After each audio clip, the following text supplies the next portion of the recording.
Nous te louons, tu es. Nous te louons, tu es Dieu. Et nous te louer, si ce n'est pas toi, nous te louons. Nous te louons, tu es Dieu. Qui ne peut je louer si ce n'est pas toi? Nous te louons, tu es Dieu. Et nous te louer, si ce n'est pas toi. Nous te louons, tu es Dieu. Qui ne peut je louer si ce n'est pas toi? Te louons, tu es Dieu. Et nous te louer, si ce n'est pas toi. Nous te louons, tu es Dieu. Qui ne peut je louer si ce n'est pas toi? Nous te louons, Jésus. nous te louons. Alléluia. Voilà, aujourd'hui, ce matin, nous allons parler d'un sujet important qui a pour thème comprendre sa responsabilité dans le monde. Ou ceux qui veulent comprendre sa responsabilité dans l'histoire de ce monde. Vous savez, aujourd'hui, nous allons lire plusieurs passages et nous allons commencer par le premier passage qui a tiré du livre de l'Épître de Paul à Timothée, 1 Timothée chapitre 3. Nous allons lire la gloire du Réchel. Alléluia. Voilà, aujourd'hui, ce matin, nous allons parler d'un sujet important qui a pour thème comprendre sa responsabilité dans le monde. Ou ceux qui veulent comprendre sa responsabilité dans l'histoire de ce monde. Vous savez, aujourd'hui, nous allons lire plusieurs passages et nous allons commencer par le premier passage qui a tiré du livre de l'Épître de Paul à Timothée, 1 Timothée chapitre 3. Nous allons lire le verset 13. Si quelqu'un a donné la personne de faire la lecture, comme je disais, aujourd'hui, on va beaucoup parcourir la Bible. Donc, le premier, c'est 1 Timothée chapitre 3, le verset 13. Tout chrétien doit être conscient de sa responsabilité dans le monde. Si tu n'es pas conscient de la responsabilité dans le monde, il te sera difficile d'être agréable au Seigneur. Et il serait même difficile d'être heureux pendant son séjour sur la terre avant que Jésus ne vienne nous chercher. Alléluia. Alléluia. Amen. Quand Dieu nous a créés, il nous a créés pour un but. Le premier but de Dieu pour nous, c'est que nous puissions l'adorer et ensuite faire sa volonté sur la terre. Et donc, un ministère, c'est comme une charge que Dieu met dans la vie des personnes. Et si nous ne comprenons pas la charge que Dieu nous a donnée, nous allons passer toute notre vie à envier les autres, à vouloir faire comme les autres. Et en voulant faire comme les autres, on va se retrouver dans beaucoup de problèmes. Vous savez, l'une des difficultés que le monde rencontre aujourd'hui, c'est que le chrétien, ou en général les chrétiens n'ont pas compris que Dieu leur a confié la charge de faire en sorte que le monde ait envie d'être comme eux. Donc les chrétiens aujourd'hui veulent faire comme le monde. Ils ont envie d'être comme les gens du monde. S'habiller comme les gens du monde. Marcher comme les gens du monde. Vivre la vie comme les gens du monde. Faire toutes choses comme le monde le fait. Mais tant que l'Église ne l'a pas pris conscience de sa véritable responsabilité, de sa charge dans ce monde, ça va être difficile. Et pour pouvoir bien assumer sa charge, pour pouvoir exercer convenablement son ministère, nous devons apprendre à découvrir, à aimer cette responsabilité-là. Ça va nous aider à pouvoir l'exercer convenablement. Alléluia. Amen. Quand vous lisez la Bible, vous allez voir que plusieurs personnes ont été établies par Dieu dans des charges précises. Et Dieu connaît la vie de chaque individu. Et c'est pourquoi, quand il veut distribuer les charges, il le fait en fonction de la charge que tu peux supporter. Alléluia. Je vais vous donner cet exemple que je donne très souvent ceux qui m'écoutent, Jean-Baptiste et Jésus étaient les grandes personnalités de l'évangile. La Bible dit que tous ceux qui sont nés de femmes, il n'y a pas plus grand que Jean-Baptiste. Jésus est venu en tant que Messie. Mais quelles sont les personnes qui ont eu la charge de porter ces deux individus sur la terre? La mère de Jean-Baptiste, on l'appelait Élisabeth. Et la mère de Jésus, on l'appelait Marie. Tout le monde les connaît. Il y a eu 6 mois d'écart entre eux. Mais regardez ce qui va se passer. Dieu va faire exprès. Il va donner la charge, la responsabilité de porter Jean-Baptiste à Élisabeth. Qui était très âgé en âge, très avancé. Son mari aussi. Et puis, il va porter la responsabilité de la charge de Jésus à une jeune fille qu'on appelle Marie. Pourquoi? Quand vous lisez dans le document de la Bible que vous examinez l'histoire de ces deux personnes, Marie ne pouvait pas porter la charge de Jean-Baptiste. Pas parce qu'elle n'était pas femme, mais les deux grossesses étaient différentes et ces deux grossesses avaient des missions différentes. Élisabeth était avancée en âge et vous allez vous rendre compte que quand Jean-Baptiste est venu au monde, pendant sa grossesse, le père de Jean-Baptiste a été frappé de mutisme, il est devenu muet. Alléluia. Donc imaginez Élisabeth vivant avec son mari qui ne peut pas parler. Elle ne peut pas l'encourager, son mari ne peut pas l'encourager, son mari ne peut pas lui dire de mots gentils, mais elle pouvait supporter ça parce qu'elle était avancée en âge. Elle n'avait plus besoin qu'on lui dise non, ma chérie, tu es bien, tu es belle, ton courage, etc. Elle était avancée en âge, donc elle avait la possibilité de supporter la grossesse de Jean-Baptiste, même à l'absence de son mari. Mais Marie, si elle était à la place d'Élisabeth, n'aurait pas pu supporter la grossesse de Jean-Baptiste parce qu'elle était encore très jeune. Et une jeune femme qui est enceinte, elle a besoin qu'on l'encourage. Elle a besoin qu'on l'exhorte. Pour l'encourager, ça va aller. C'est pas bien grave. La nuit, elle veut manger shawarma, il faut que son mari court pour aller chercher. Alléluia. Donc, elle ne pouvait pas supporter la grossesse de Jean-Baptiste. Maintenant, Élisabeth, quand Jésus est né, Hérode voulait tuer Jésus. Marie était obligée, avec son époux Joseph, de fuir pour aller en Égypte. Imaginez une vieille femme en train de courir, fuir pour aller se cacher en Égypte. Élisabeth ne pouvait pas supporter ça. Donc, à chacun sa charge. Vous savez, normalement, quand quelqu'un n'a pas compris ce que c'est que sa charge, ce que c'est que sa responsabilité, et que la personne n'aime pas cette responsabilité, il lui sera difficile de pouvoir l'assumer. Alléluia. Je vais prendre l'exemple, vous allez comprendre. Les femmes avec eux dans les foyers, elles sont très sales. Même pour nettoyer la maison, c'est difficile. Ce n'est pas qu'elles n'aiment pas les maris, ce n'est pas qu'elles n'aiment pas les foyers, mais la charge de prendre soin d'une maison, elle n'aime pas ça. Elle n'a pas été habituée à ça. Et donc, prendre soin d'une maison, c'est un fardeau pour elle. C'est lourd pour elle.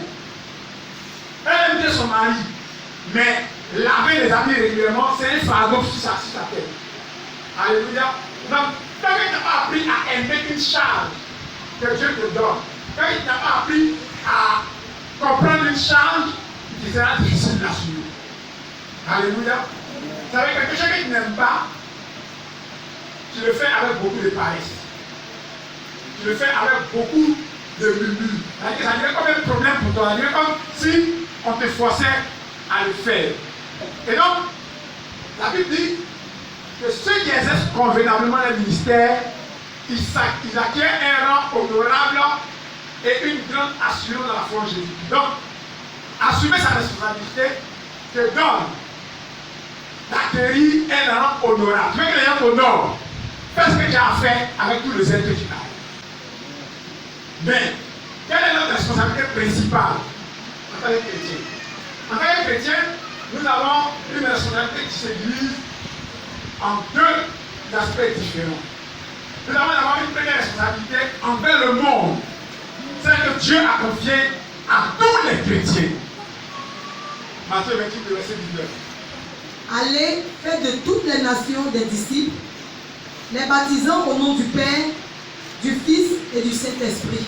Alléluia. Amen. La Bible dit que notre première responsabilité, c'est d'aller et de faire de toutes les nations des disciples. La première responsabilité des chrétiens, c'est d'aller évangéliser, d'aller annoncer la bonne nouvelle de l'évangile. Malheureusement, les chrétiens ont fui en grande majorité cette responsabilité, en la confiant à un groupe de personnes. Or, la Bible dit, allez et faites de toutes les nations des disciples. Nous devons nous lever, commencer à annoncer l'évangile. Et quelqu'un qui commence à annoncer l'évangile, il grandit dans la foi. Parce qu'ils sont responsables des âmes qu'il est en train de gagner pour le Seigneur. Et à cause de ces âmes, il se sent donc dans l'obligation de bien se comporter, non seulement vis-à-vis du Seigneur, mais vis-à-vis des âmes qu'il est en train de gagner pour Dieu. Aujourd'hui, le péché envahit l'église parce que les gens refusent d'annoncer l'évangile. Alléluia. Amen. Alléluia. Amen. Quand vous voyez quelqu'un qui a une responsabilité vis-à-vis de certaines personnes, cette responsabilité l'empêche de faire certain nombre de choses. Et donc, nous devons prendre au sérieux notre première responsabilité d'annoncer l'évangile à ceux qui sont autour de nous. Il y a des gens qui ça fait 5 ans, 6 ans, qui me demandent à combien de personnes ont prêché l'évangile. Je ne vais même pas te dire qu'il y a déjà annoncé l'évangile à au moins 10 personnes. Dans le livre de Jérémie, la Bible nous dit, dans Jérémie 48, le verset 10, qui est un verset que je voudrais que tous les chrétiens retiennent. Maudit soit celui qui fait avec négligence l'œuvre de l'Éternel. Maudit soit celui qui éloigne son épée du carnage. Alléluia. On dit, maudit soit celui qui fait l'œuvre de l'Éternel avec négligence. Beaucoup de chrétiens sont maudits, ils ont des problèmes. Ils attaquent souvent les sorciers, ils attaquent souvent le diable, alors que c'est la négligence qu'ils ont à l'égard de l'œuvre de Dieu qui les met sous le poids de la malédiction. Alléluia. Certains chrétiens sont tellement négligents que même l'œuvre basique de Dieu par la conflit, c'est difficile. Ensuite, nous avons une responsabilité envers nos frères. Ça, c'est la deuxième responsabilité que le chrétien doit avoir.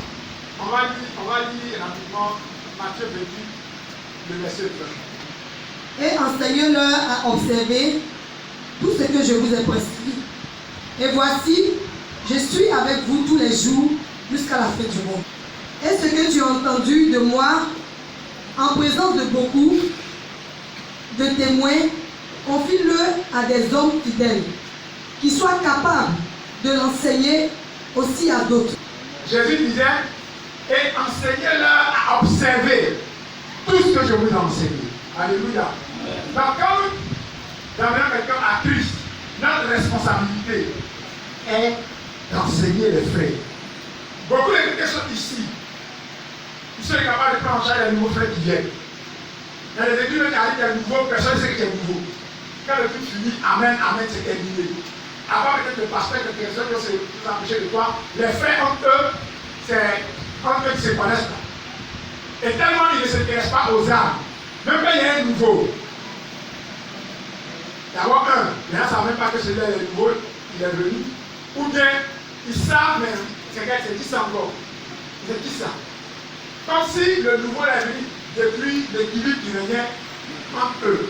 Alléluia. Alléluia.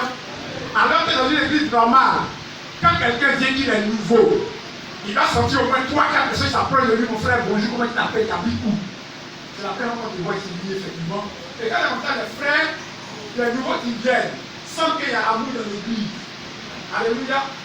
À la limite, dans certaines communautés qui arrivent, les gens se saluent entre eux. Il y a d'autres qu'on ne salue pas, puis il y a certains qu'on salue. On a nos frères préférés, quand le kit est fini, on s'approche de notre côté, puis les autres, on les ignore carrément. Mais ça, c'est pas beau dans une église. La deuxième chose, c'est de prêcher la parole de Dieu. Quelqu'un va lire 2 Timothée chapitre 4, le verset 2 au verset 5. Prêche la parole, insiste en toute occasion, favorable ou non, reprend, censure, exhorte avec toute douceur et en instruisant. Car il viendra un temps où où les hommes ne supporteront pas la saine doctrine, mais ayant la démangeaison d'entendre des choses agréables, ils se donneront une foule de docteurs selon leur propre désir, détourneront l'oreille de la vérité et se tourneront vers les fables. Verset 5. Mais toi, sois sobre en toutes choses, supporte les souffrances, fais l'œuvre d'un évangéliste, remplis bien ton ministère. Amen. Amen. La Bible prêche la parole, insiste, en toute occasion favorable ou non, exhorte avec douceur, en instruisant. Alléluia. On dit, le chrétien doit prêcher la parole de Dieu. Il doit exhorter, insister, en toute occasion favorable ou non, mais instruisant avec douceur. Un homme de Dieu doit apprendre à prêcher la parole. Un chrétien doit apprendre à prêcher la parole. Prêcher la parole de Dieu, c'est pas aussi comme. C'est que tu as médité là, tu vas partager avec quelqu'un. Quand tu as lu dans la Bible, on dit non, que prier sans cesse. C'est ce que tu as lu dans la Bible. Hein? Quand le premier matin, j'ai rencontré le frère, mon frère, bonjour. Comment ça va? Est-ce que tu as prié? Ah, je ne comprends pas plus le nom. À midi, verset 17, priez sans cesse. Mais ton prière, tu devrais l'exhorter. Et toi, ça reste dans ton cœur. Donc, exhorte, insiste. Mais on dit de prêcher avec douceur. Parce qu'il y a d'autres aussi qui prêchent, mais sans aucune sagesse. On va le faire. Toi, qui iras en enfer. On va à nouveau, on ne pas que pas, c'est l'enfer qui est comme toi. Enfer direct. Donc, nous devons, nous, en tant que chrétiens, avoir en tête notre responsabilité. C'est de prêcher l'évangile, mais avec douceur. Quelqu'un a péché, il faut l'exhorter. Avec fermeté, avec douceur. Alléluia. Ensuite, notre responsabilité envers nos frères, c'est d'être pour eux un modèle. On va lire 1 Timothée chapitre 4, verset 12. Que personne ne méprise ta jeunesse, Ça veut dire que personne ne méprise ta jeunesse. mais sois un modèle pour les fidèles, Mais sois un modèle pour les fidèles. en parole, En parole, en conduite, en conduite, en charité, en charité, en foi, en foi, en pureté. en purité. La Bible dit que personne ne méprise ta jeunesse, mais sois un modèle. D'abord en quoi? En parole. Alléluia. Moi-même là, si elle est mariée un jour, les gens se marient seulement. C'est nous le nom des dieux. Les frères ne nous voient pas. Ils voient les autres. Quand ça se marie, au lieu de venir Dieu pour elle, c'est méditation maintenant. À quand mon tour? À quand? Ouais, bien. Alléluia. Alléluia. Nous devons être un modèle en parole. D'abord en parole, ensuite en quoi? En conduite. En conduite. Les chrétiens sont très malhonnêtes, très mal éduqués. Leur conduite n'est pas bonne. Je souhaite que nous soyons un modèle en conduite. Amen. Ensuite, En charité. en charité. La charité, c'est l'amour.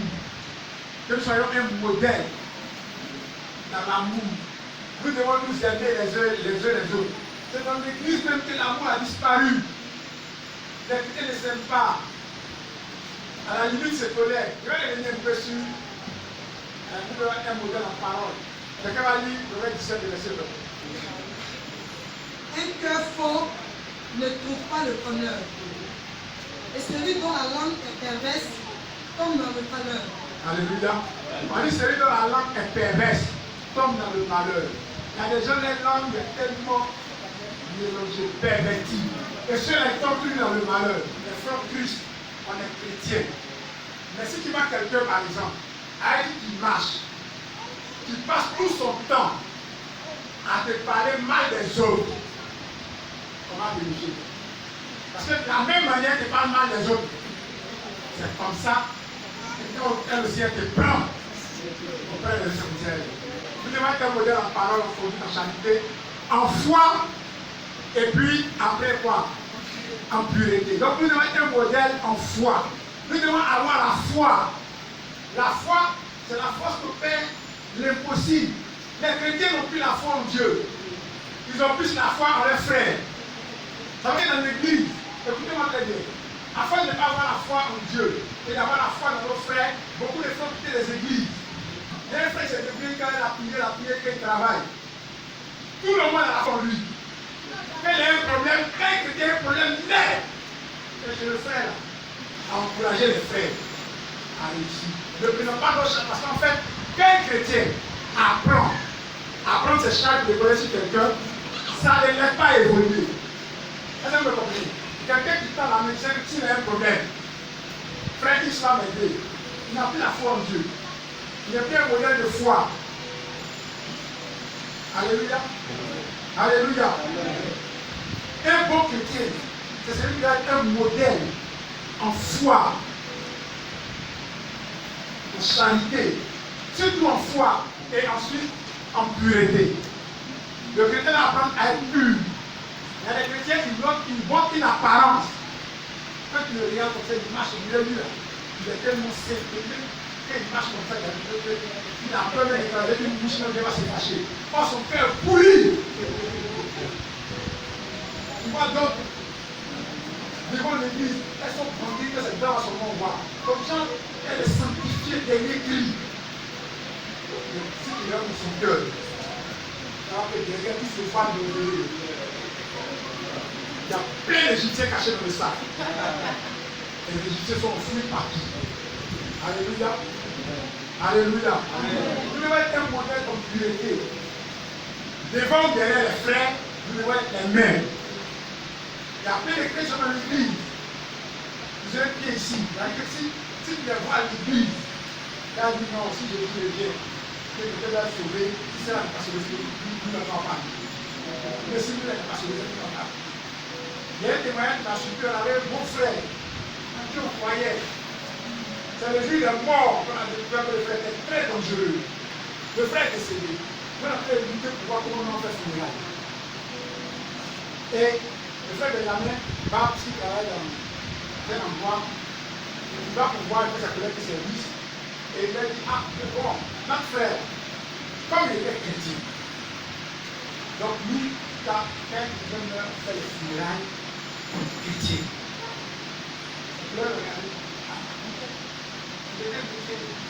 Non, t'as vu, c'était un gars du show, donc nous sommes fait les funérailles du show. La même manière de faire nos funérailles. Voilà, c'était un gars qui aimait l'ambiance. Il faut l'ambiance. Alors finalement, on ne sait plus. Mon frère, on parle de Lucas Louis. Pendant que les gars avaient préparé funérailles de prédication, que des copines viennent nous dire, ou que des copains viennent nous dire, que notre ami avait le show. Donc on va mettre, pas, du Arafat, du Bonambo, le Bonambo,